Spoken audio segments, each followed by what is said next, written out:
Hi guys, ഞാൻ നിങ്ങളൊരു video കാണിക്കേ ബോർഡില്, നിങ്ങൾ അതൊന്ന് കാണണേ. Lights of. എന്നെ സിസ്റ്റർമാർ ഒരു നാടകത്തിന് പഠിപ്പിച്ച ഒരു കാര്യം ഞാൻ അങ്ങളോട് പറയാം. ഞാൻ മനുഷ്യരുടെയും ദേവദൂതന്മാരുടെയും ഭാഷകളിൽ സംസാരിച്ചാലും എന്നിൽ സ്നേഹമില്ലെങ്കിൽ ഞാൻ മുഴങ്ങുന്ന ചേങ്ങലയോ ചിലമ്പുന്ന കൈത്താളമോ ആണ്. ഞാൻ എന്റെ സർവ്വസമ്പത്തും ദാനം ചെയ്താലും എന്റെ ശരീരത്തെ ദഹിപ്പിക്കാൻ വിട്ടുകൊടുത്താലും സ്നേഹമില്ലെങ്കിൽ എനിക്കൊരു പ്രയോജനവുമില്ല. സ്നേഹം ദീർഘക്ഷമയും ദയയുമുള്ളതാണ്. അത് അസൂയപ്പെടുന്നില്ല, അത് ആത്മപ്രശംസ ചെയ്യുന്നില്ല, അഹങ്കരിക്കുന്നില്ല. സ്നേഹം അനുചിതമായി പെരുമാറുന്നില്ല, അത് സ്വാർത്ഥത്തെ അന്വേഷിക്കുന്നില്ല, കോപിക്കുന്നില്ല, അത് വിദ്വേഷം പുലർത്തുന്നില്ല. സ്നേഹം സർവ്വതും സഹിക്കുന്നു, സകലതും വിശ്വസിക്കുന്നു, സകലതും പ്രത്യാശിക്കുന്നു, സകലത്തെയും അതിജീവിക്കുന്നു. സ്നേഹം ഒരിക്കലും അവസാനിക്കുന്നില്ല. നിങ്ങളിത് കണ്ടില്ലേ?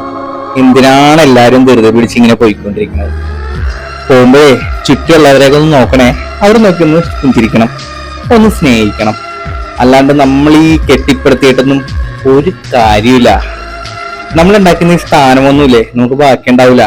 പക്ഷേ നമ്മൾ കൊടുക്കുന്ന സ്നേഹം, മനസ്സിലായില്ലേ, അതേ ഉണ്ടാവുള്ളൂ നമുക്ക് ഈ ലോകം വിട്ടു പോയാലും ബാക്കിയായിട്ട്.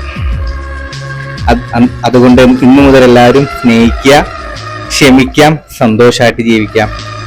റൈസ് വിത്ത് കേസി എല്ലാവരും ഫോളോ ചെയ്ത് കൂടെ കൂടണേ.